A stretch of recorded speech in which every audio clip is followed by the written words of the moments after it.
All right, everyone. I am excited to introduce my next guest recording. All right, everyone. I'm excited to introduce my next guest recording. Can't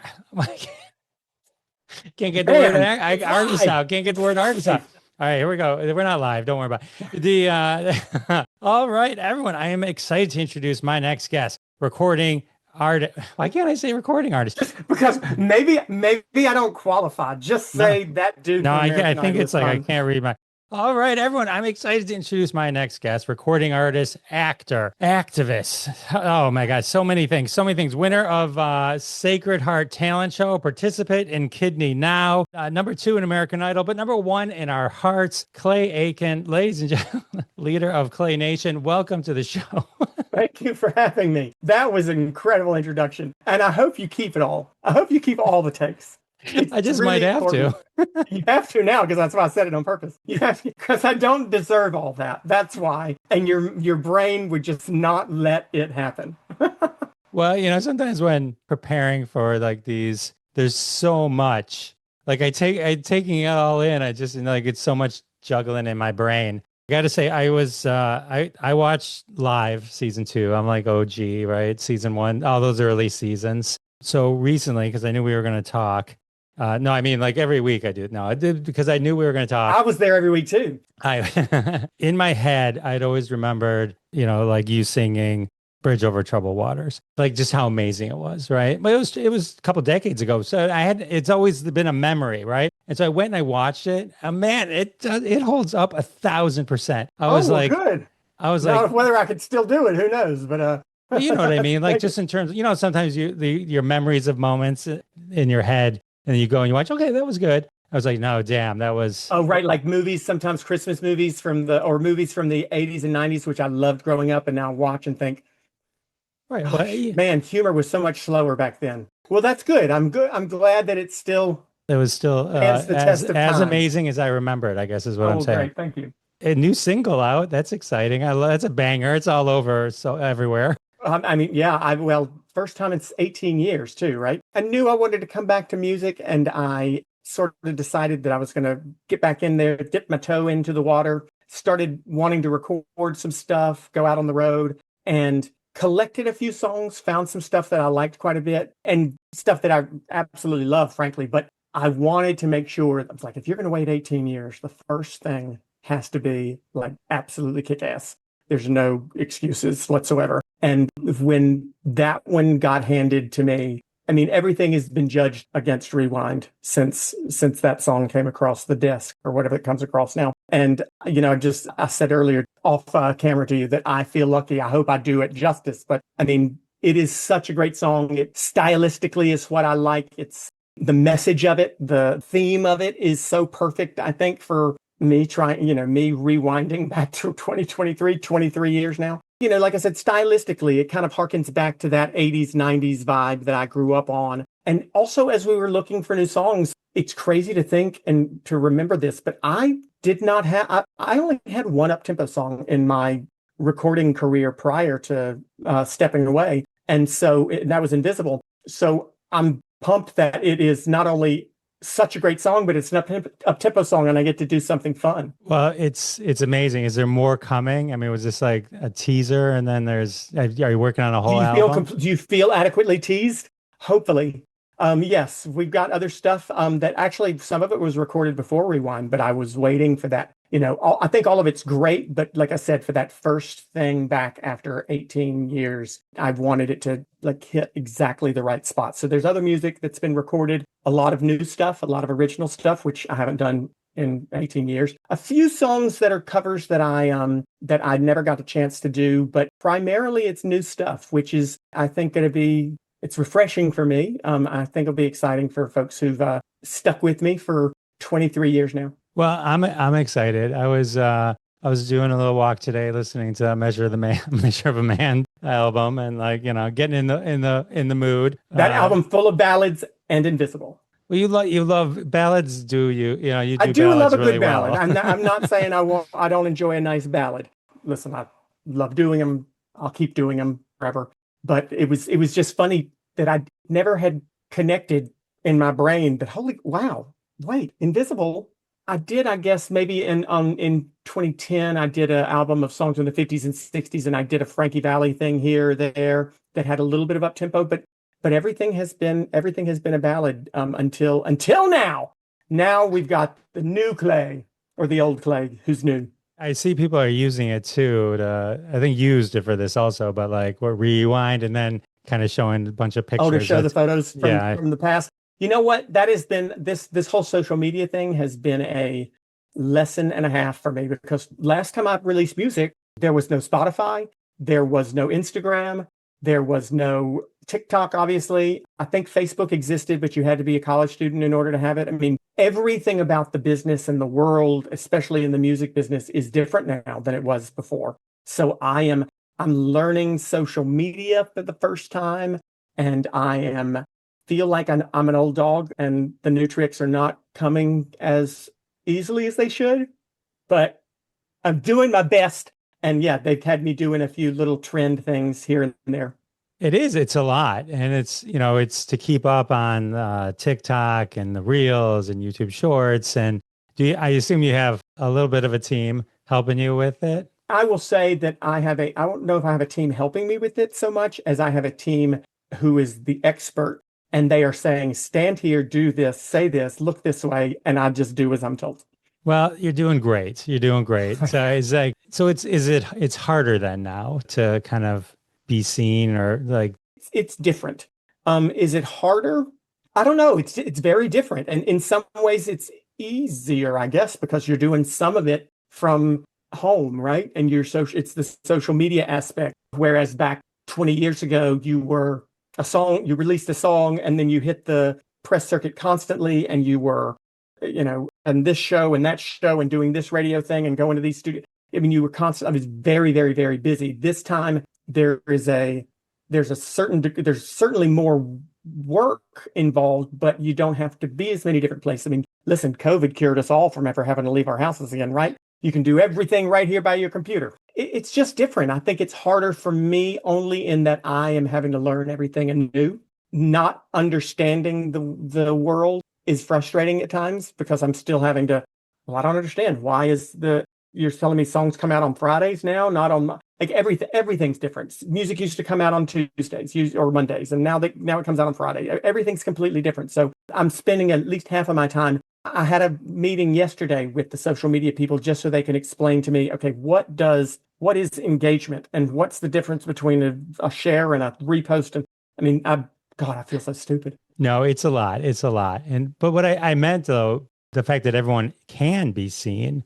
So now there's just also there's just so much competition. Everyone can be an artist. Everyone can be a this. Everyone can be a that. Oh, I'm not in competition ever again. I've done enough of that in my life. So I'm only in competition with myself. But yes, the market is very saturated, right? So I guess there is mathematical equation to figuring out how to break through. But, I still am. It's crazy that 23 years later, I still have at least the name ID that I do because of a show that happened 23 years ago. So, I mean, I just feel very lucky and fortunate that I was on the show that I was on in the time that I was on it, because before or after even would have been a whole different world, right? And being on it in season 2, 2003 has allowed me the platform and the ability to go away and raise my kid for 15 plus years and now come back and still have people know my name and still, obviously I have to put out great music and I have to hopefully be compelling and interesting for people. And I have to do it on a tiny little screen and little sound bites. But I don't have the hurdle of trying to introduce myself brand new, which, I don't know how many people are lucky enough to say they have that. To me, I've been telling everyone, I'm talking to Clay Aiken. Okay. And they're like, wait, I know the name, but I can't remember why. No, it's funny. It's funny because the early seasons, I can't say that I can name other than Ruben from your season. I know Justin Guarini and Kelly from season 1. It's only like a handful of people, even from like the first, say, 6 seasons. And what are they? They're in 20 something. You were just on it again. Well, next year will be the 25th anniversary of Idol, or 25th 25th anniversary year, right? So I think they're on season 23 or 24. Yeah. Although on ABC they call it season 6 or something. I don't know. I can't keep up with the numbers. It's a different language. But I think like if someone were to like old school, like meaning like watched it from the beginning, like there comes a point where, and I don't remember which season, maybe 6, 7, where like I don't know anyone past that. Daughtry, Well, he was season 5, right? So after the season 5, Davids, yeah, I mean, like, there's certainly, I think after Cowell and Paula and Simon and Paula left, it became a little bit different show. But after a while, it still is it's a part of the annual fabric. I say it's kind of like Miss America pageant was when I was growing up. It happened every year. There's always going to be a new one. You might even make it part of your annual routine to watch it or watch the Oscars. It still is something that is a part of the American fabric now. It definitely takes on a different, it has changed with the times, right? Early days, they were still figuring it out when I was on the show. They were figuring it out season 1, season 2, and a little bit season 3, frankly. Now they have adapted to be good in this social media culture. You can vote on Instagram and TikTok and all those things now. I think it's going to stick around for a lot longer, and there will be a parade of people who have been finalists or runners up or winners on the show. Again, like I said before, I could not be more thankful that, I mean, even season 1. Now Kelly's an outlier, right? Because Kelly turned her career into, I mean, Kelly deserved it. She worked for it. She earned it. But season 1 had, I think, a quarter of the viewers that season 2 did. It was not a heavily viewed season. Kelly parlayed that into being the most successful of all idols. Season 2, it was the year that I think it grabbed America's attention. And it was the season also where we were kind of the kids next door who were clueless and wide-eyed and didn't know what we were doing. And everybody kind of figured it out together. So Ruben and I both say the same thing when we talk to folks is I think, are the only season that did not know what we were getting.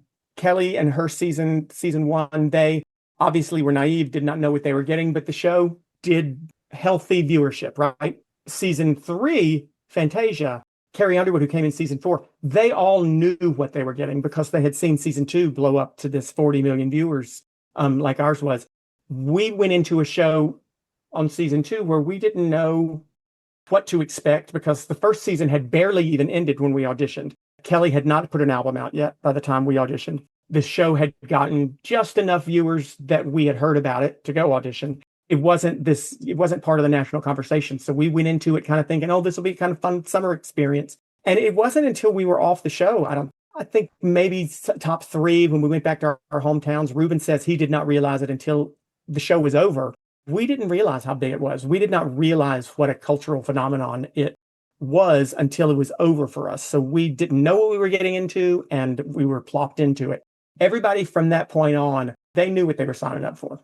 Yeah, I feel the same way. Like with Survivor, the original Survivor people, they didn't know what they were getting into. And then people started trying to do it to become famous and stuff like that. Right. But even still, Survivor, if I remember correctly, season 2 of Survivor was also sort of the season where it blew up. Season 1, Richard Hatch, right, was the winner. Right. But season 2 was season 1 did well, and by the end of the season, it had attracted a following. But when season 2 started, bam, that was when everybody was showing up to watch it. That was Elizabeth Hasselbeck's season.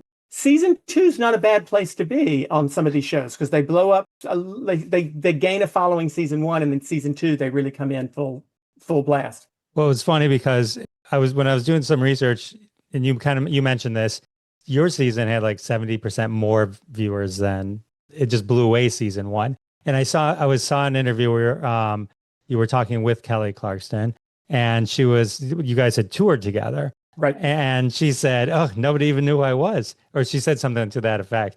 And I was like, oh, that's weird. But then I'm like, oh, that's why, because so many more people would have seen Clay and would have known who Clay was. I guess that makes a ton of sense. Right. Which is all the more credit to her because, I mean, although I disagree with her, people certainly knew who she was.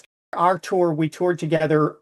I think we started in around February of 2004. So we were beginning our tour together just as season 3 was starting to come on TV. So it really was right at the tail end of my Idol season.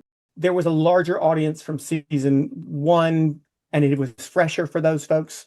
So maybe again, her show's incredible, and it was plenty of people loved her and knew who she was. So I think she's being a little modest, but that's even more impressive that she could go from what was until, I don't know what the ratings are right now, but if you look at the history of Idol, I'm not sure that any season in the first 12 seasons rated as low as season one did. And it wasn't low rated, so I put that in air quotes because it was growing, right? But the ratings for season one were actually lower than most any other season. And for Kelly to parlay that into being the media queen that she is, and being the icon, that it shows that it's not all Idol. It's not all Idol that does it for you. Some people go on become bigger than the show itself. Look at Jennifer Hudson and Carrie Underwood too. I was always a Jennifer Hudson fan. Well, where were you? Why weren't you voting? I was voting. She got sent home. She got sent home. She and I both ended up being wild cards. We both, back in our seasons 2 and 3, they did, we auditioned, sang in groups, and then the top 2 from your group would go into the top 12 or top 10 or whatever. Everybody else would go home. And I got cut from my group. I didn't make it. I wasn't in the top 2. So I got sent home, got brought back a few weeks later to be a wild card. And Jennifer also got cut in her group. And I was at the CBS set that day or that week when she got cut. And I remember going up to her and saying, listen, girl, you're going to be back. You will be back. You're going to be a wild card. And of course she was. And then she got cut early. And then look, if the audience appeal is there, sometimes people don't vote. Oh my God, if I had $1 for everybody who's told me over the past 23 years, I voted for you. And I'm like, a liar. You mean you liked me, you supported me, but did you pick up the phone and dial? That didn't always translate. Dialing doesn't always translate into success afterwards. And you see people like Jennifer Hudson and Chris Daughtry and Kelly Pickler, who did not even come in the top. I think Daughtry was the top 5, but Pickler and Jennifer Hudson were not. And, those are names that everybody still knows. Those are people everybody still remembers. Their legacies, I believe, will live on. Although I just said Idol will live on forever. But if it doesn't, those legacies will live on beyond it. Well, some of the bigger names, or some of the biggest names, I mean, not Carrie Underwood, not Kelly Clarkson, but like some of the biggest names didn't win. The people that were so like you didn't win, right? I mean, like the people we were just talking to. What? I know.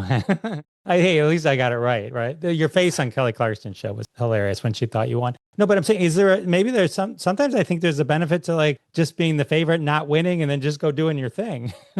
I mean, is there a benefit to not winning versus winning? No, I don't think that coming in second or third or fourth is better than winning. I think that the exposure from the show, if it was the right season, the connections that people might make. I mean, listen, you just have to meet the right person, right? And there are certainly people who came in, I can't think of the number, but somebody saw them on the show and wanted to take them under their wing.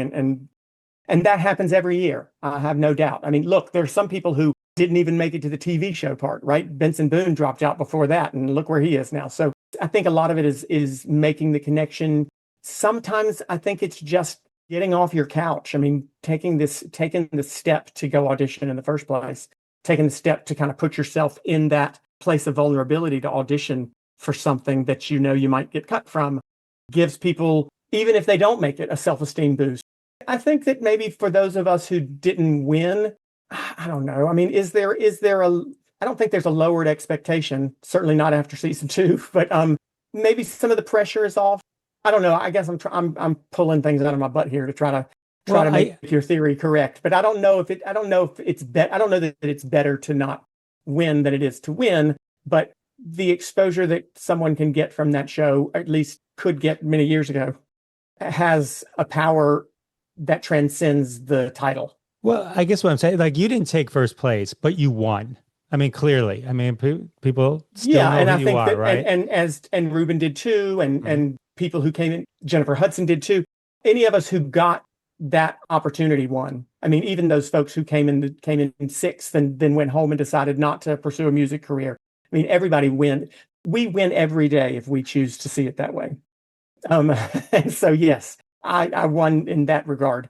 Well, let me ask you a different way. If you had won, would you have been able to make the same album? I guess what I'm curious is if does the winner have like the management comes in different, right? Because they were like doing hit machines for you guys back then in those early seasons. Like, like they were really creating albums, doing other things. No, nothing was different. I had less control over my first album than Ruben did, probably. I mean, Okay. it's the label back then, and again, I can't compare that to how that's done now. It's very different now. In those first seasons, no, I would think I would have probably been in the same position, and he would have as well, because we both found out on our finale before they announced the winner.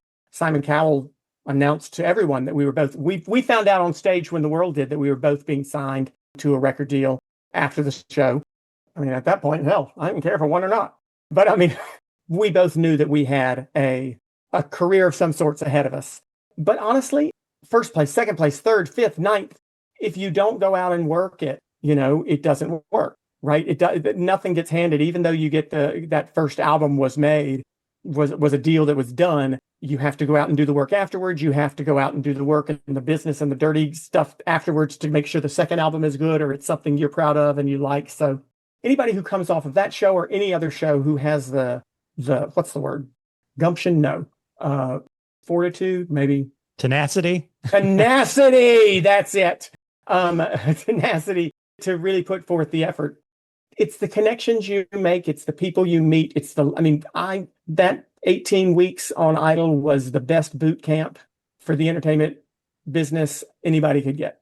And you're still good friends with Ruben, right? Yeah. We stay in touch. I mean, I don't see how anybody could go through that experience and not be very good friends with people who they did it with. We stay in touch. Our whole season is connected. We don't stay in touch as much as we used to, but it's 23 years on, and we still have a thread that we can all pop into and check in with each other and wish happy birthday and whatnot. And Ruben and I, we've been on the road together. We've been on Broadway together. We've done I love working with Ruben. I love being around him. He's an uncle to my kid. I am to his kids. And we, he's my brother.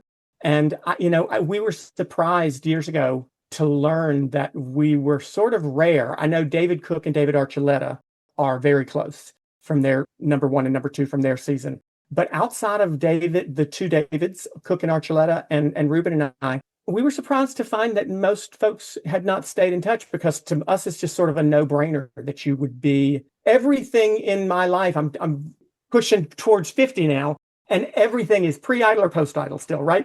It's such a seminal point in your life that it's like college, but more important. And so you stay. I'm still friends with people from college. So I'm still friends with Ruben and those folks who I went through that with. Oh, so you must have lit up the thread with your new single. Everyone's like, go Clay. No, I did. I got quite a few people hit me up with some. We kind of mostly don't talk business, frankly. We do birthdays. We see how people's families are doing. We check in when somebody's got a milestone or something. We don't really talk business. I guess the only time we ever talk business is back when I was touring, and maybe again, folks will come to the show when you're in their town. When Ruben and I were together on the road, Julia D'Amato came out, Charlie Grigsby came out, Carmen. And so we see each other then. Vanessa Olivares came out. That's the only time we really talk business. And then once we see each other, we don't talk business again. We sit down and talk crap about, remember such and such. They're those friends who you can get together with and talk to, and it's like nothing, like it hadn't been 23 years. That's amazing. I don't know if it was my phone, knowing I was going to talk to you. My anniversary is coming up, and then Ruben's going to be in town, so we bought tickets to see him. Oh, that's definitely what it is. They pay attention to everything, and I'm sure they have tags and meta tags on his stuff pops up for me, and our stuff pops up for him. Yes, some smart marketing, all that data that's collected on us. Yeah, he's doing like a Luther thing. Oh my God, his Ruben Sings Luther show. Mm-hmm. Oh, you're gonna love it. It is so good. Actually, I did not perform so I stopped performing in around 2013. I didn't have any interest in doing it at all. I took time off. I decided I wanted to be in the same place because my kid was in school. And then around 2018, summer 2018, he was doing his Ruben Sings Luther show near me. And I was like, I'm going to go see it. I try to go when he's close by. And I went to see that show, and oh my God, it is so good. Anybody who's watching this, if you haven't seen Ruben Sings Luther, he does it. You know, if you see it pop up, you're lucky because he doesn't do it as much. He used to do it so much more, but now, you know, it's just the certain special places that get it. If you see it come across your calendar, you have to go. It's crazy to me because he creates a show that is almost like Luther himself has popped right up from the grave and popped back on stage. And let me tell you something. The ladies who come in his audience for that, you would think that Luther himself was up on stage because Ruben sounds like him. He's puts on the show. He's got the big band and he's got the background singers, everything. It's such a good show. You're going to have so much fun. So happy anniversary. That's a good gift to give yourself. All right. Can't wait. Can't wait. Do you keep in touch with Randy, Paula, or Simon? I would guess, if I were to guess one, I would guess Paula. Keep in touch with? No. I mean, No. we didn't have much contact with them when we were on the show. Okay. We saw them more than maybe the audience did, but not much. Usually, you know, there was a separation between the judges. I mean, if you remember back when I was on the show, they weren't as nice as they are now. So they probably didn't want to be around us after they had said something mean. So we usually would see them. We'd see them during dress rehearsal, and we'd see them during, like, after someone got cut. They'd come back and say goodbye and hug everyone and say a few words. And they've always very nice. I've probably seen them each more post Idol than I did while we were on the show. But, you know, I live in North Carolina. Simon lives probably wherever the hell Simon wants to live. He has a house. And Paula and Randy, I think, are in LA. And I'm out there so seldom but if I'm ever out in LA and there's a house party, I'll invite them. It's got to be the hardest part. I mean, standing there, because like you said, I mean, Simon was brutal. Paula was always, it was rare that she was cutting, and that Randy could be straight up. But well, listen, it was rare that Paula was cutting, but that meant when Paula did say something that was not glowing, like, you knew you were then, right? She never said anything. I can't remember. I don't think she ever said anything that wasn't positive for me, but there were times where she was like, oh, you know, I just wish you would have done more of this or whatever. When she said that, you're like, oh, I am screwed. Because if Paula thought that I could have done better, I think the only time Paula said, you know, it just wasn't my cup of tea, I got lucky because Simon liked it. And that, you know, superseded it, that trumped it. But yes, so anytime any of them had anything negative to say, you would go back and think, oh, I'm screwed, I'm going home. Because again, there was no frame of reference in our season. You did not know what mattered.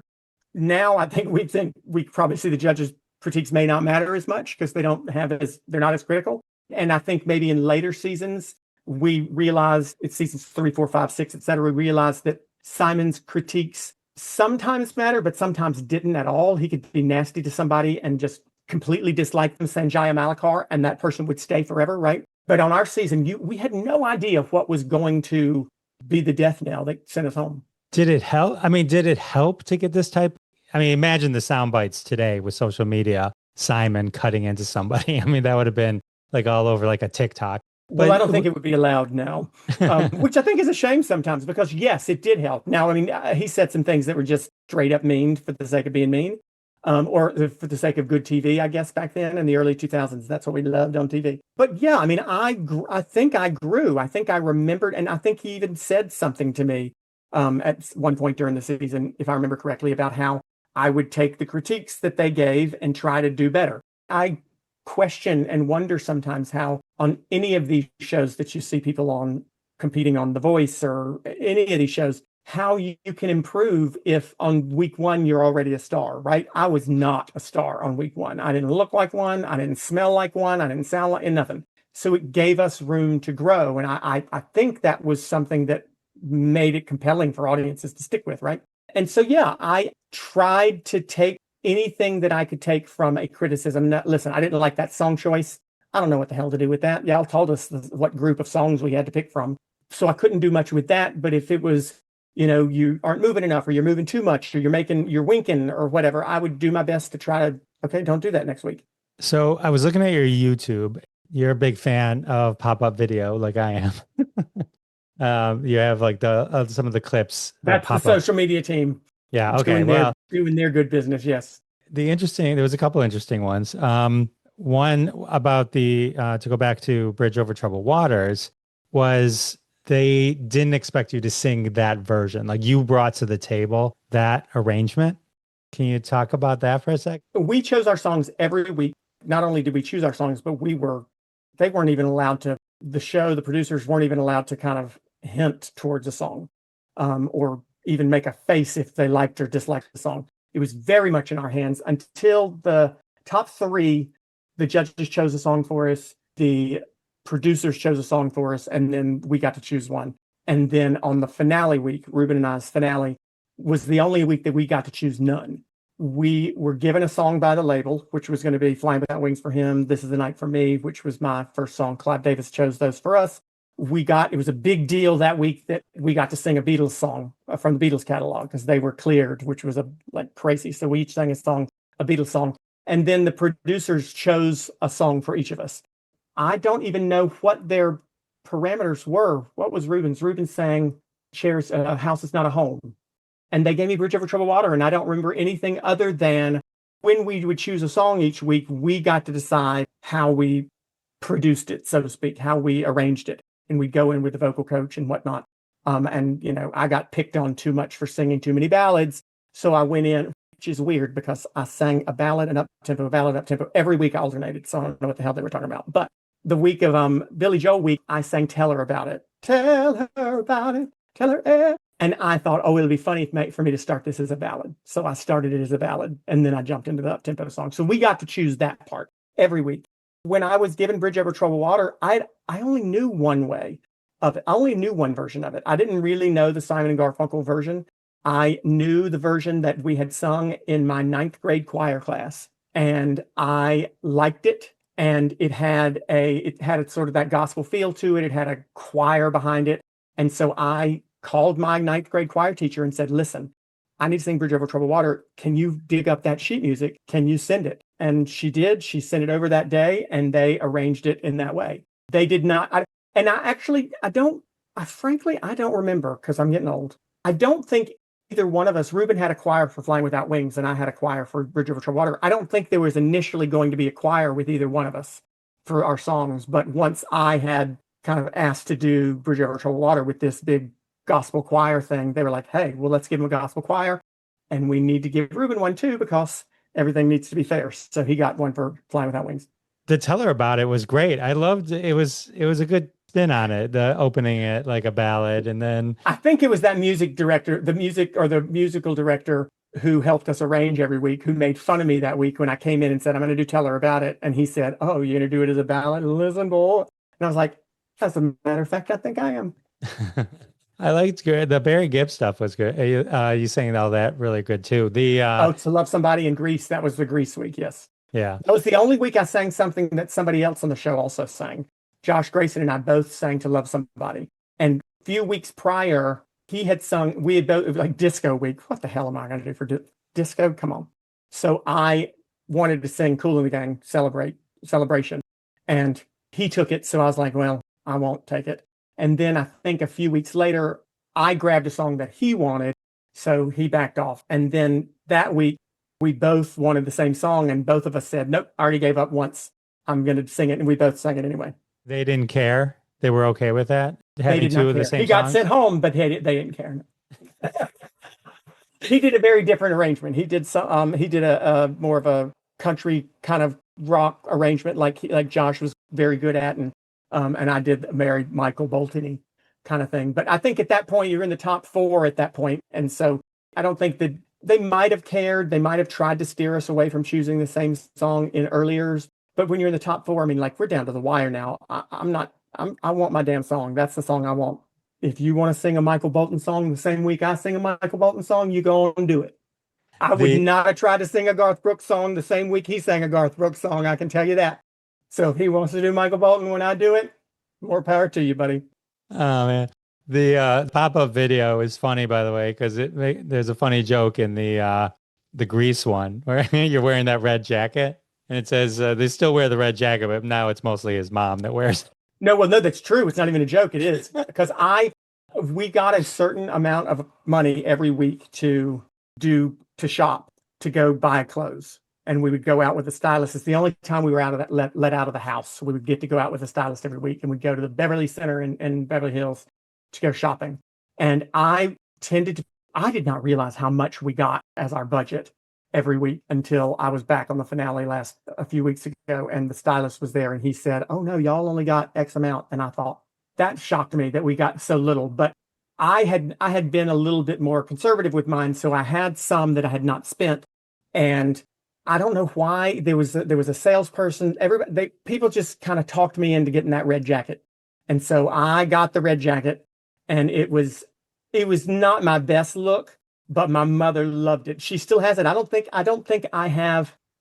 there are very many outfits from the show that I still have. I might have one or two somewhere. I think I do still have that pink shirt that I sang Bridge Over Troubled Water in, but I don't think I have much from the show anymore. But my mom still has that red jacket. Nice. Well, it fit the song. It fit the song. Unchained Melody, I read and heard you talking about, like, that was like one of your mom's favorite, and you killed that. She always song. thought that was what she wanted me song. to do. Yeah. That's how she thought I was going to go to Nashville and sing record Unchained Melody and be a big old star. But then Leanne Rhymes recorded it first, and I got screwed. So there went that dream. So at least I sang it on Idol, and I did record it years later. Yeah. You just throw it on the new album; it'll be a big hit. Well, I did. I put it on my 2010 album. So she got a recorded version of it, and I still do it from time to time. Any song that you sang on Idol that you wish you could redo? Like, if you could. Oh God, yeah. I sang Vincent. That was the week I told you that the week before the finale, where we chose a song, the judges chose a song, and the producers chose a song. And the producers chose Starry, Starry Vincent, Starry, Starry Night, the Don McLean song.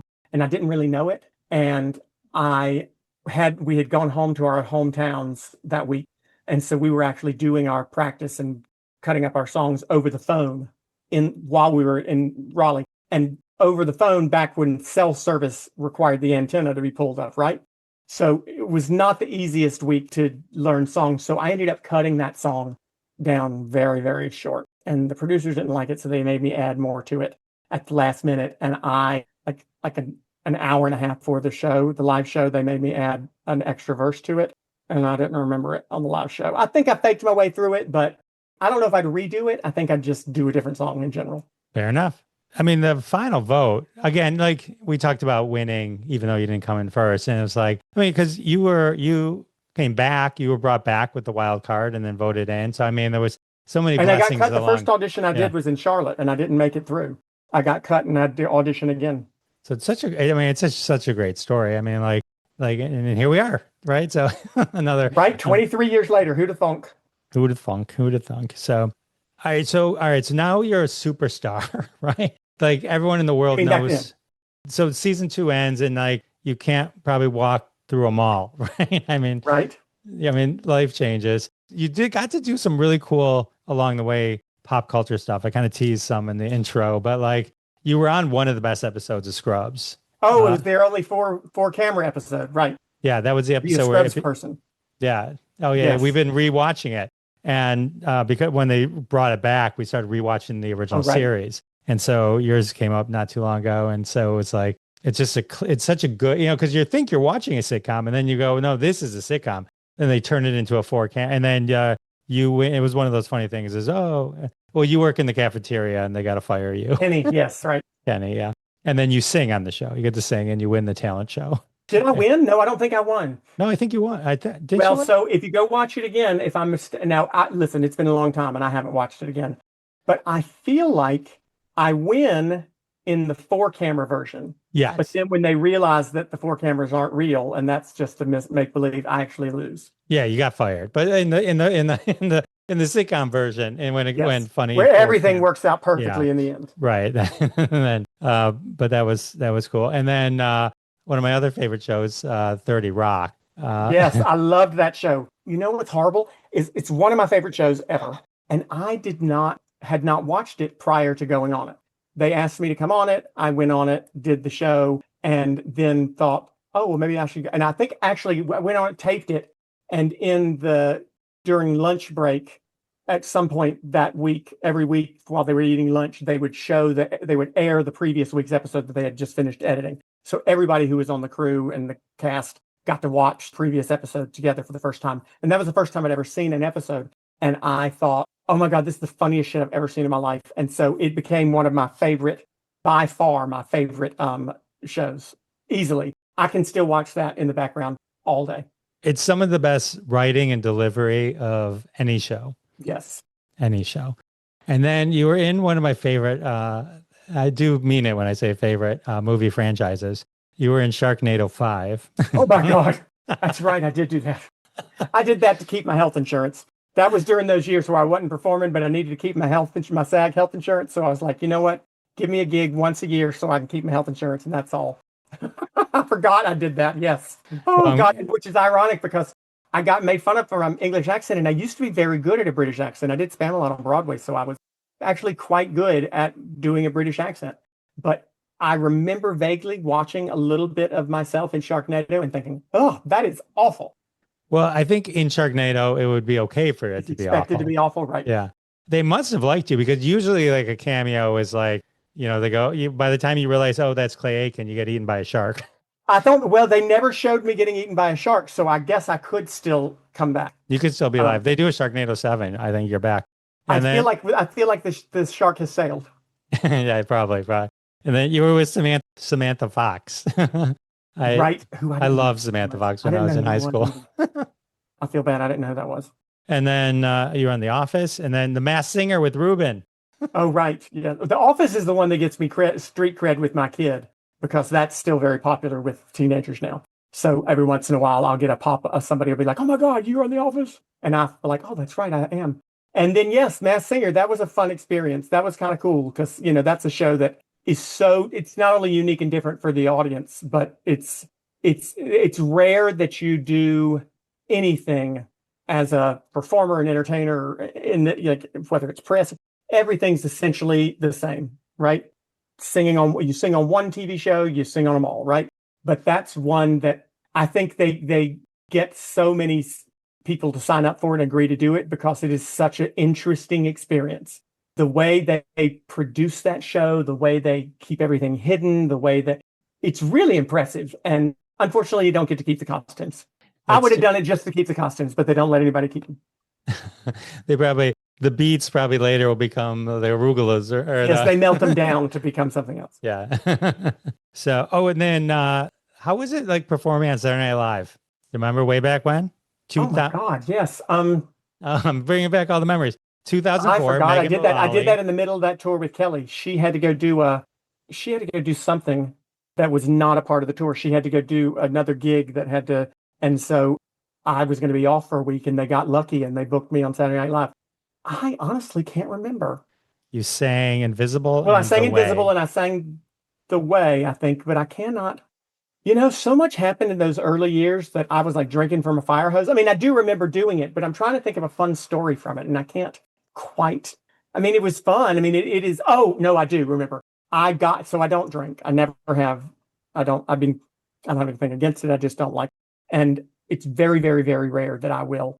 And I can probably count on one hand the times that I've had anything to drink. And one time was at the after show party for SNL. And I didn't drink much. I can't remember what I drank.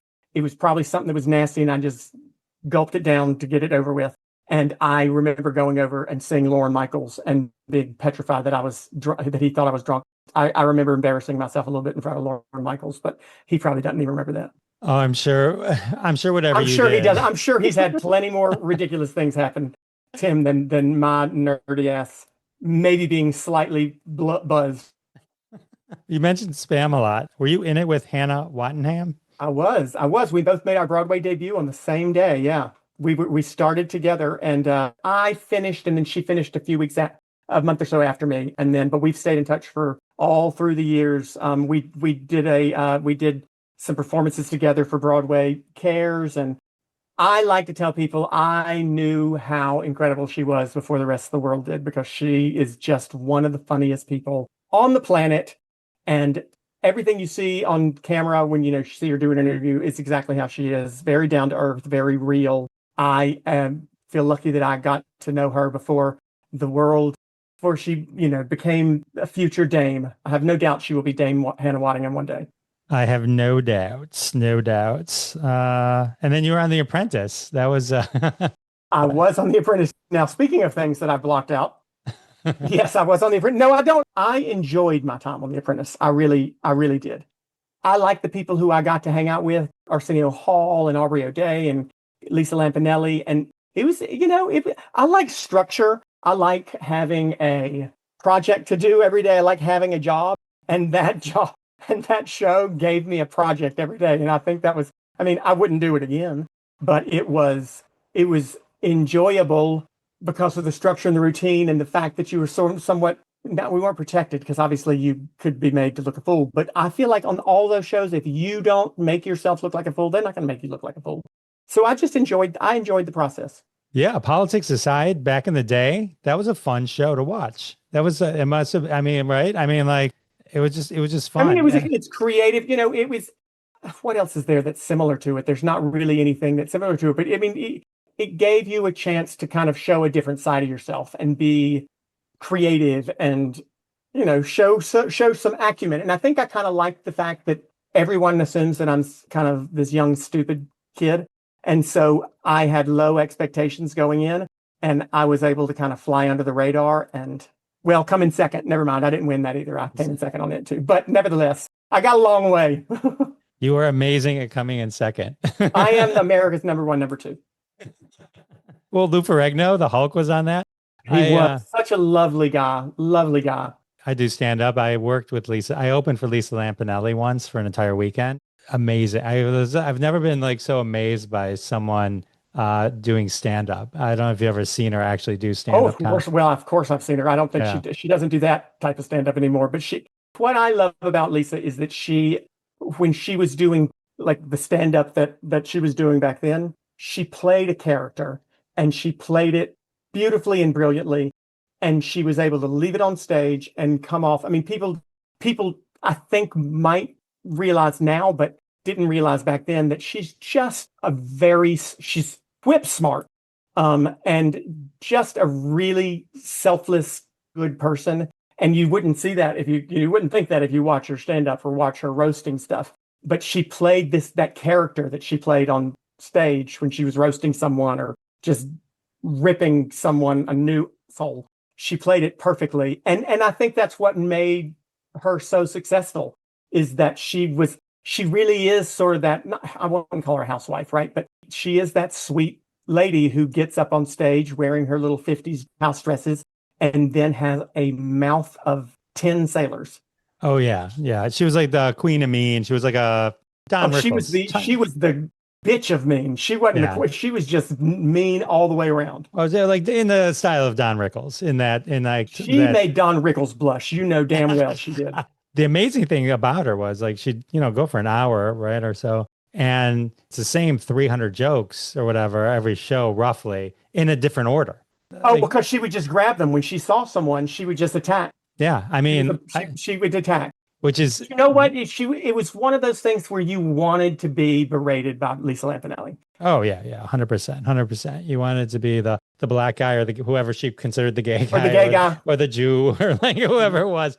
It was like, as he would call it, the queer. So, Clay, this has been amazing. I can't thank you. It was so great hanging out with you and meeting you. Oh, well, likewise. Thank you. I'm excited. A little trip, quite the trip down memory lane. I was like, holy shit, I did SNL. That's right. All right. So everyone, if you haven't heard it 1,000 times, go listen to it 1,000 times more. Rewind. It's everywhere. I don't know how you could miss it, but it's everywhere. Do we know when the new album might come out and all that? I think people will be hearing about it soon. We don't have a date quite yet because there's one other thing I'm working on, but I anticipate it will be out before people need sweaters. How about that? Perfect. And then go follow in Mexico. It would tell everyone your social handles. It's just Clay Aiken. I got lucky. Very easy. Clay Aiken everywhere you go. Go follow Instagram, Clay because Facebook, Twitter's, TikTok, whatever they call them, they're all Clay Aiken. Go. His social team is great, and Clay's all in on them all. So which makes it super fun. Super fun. Thank you very much. Thank you very much.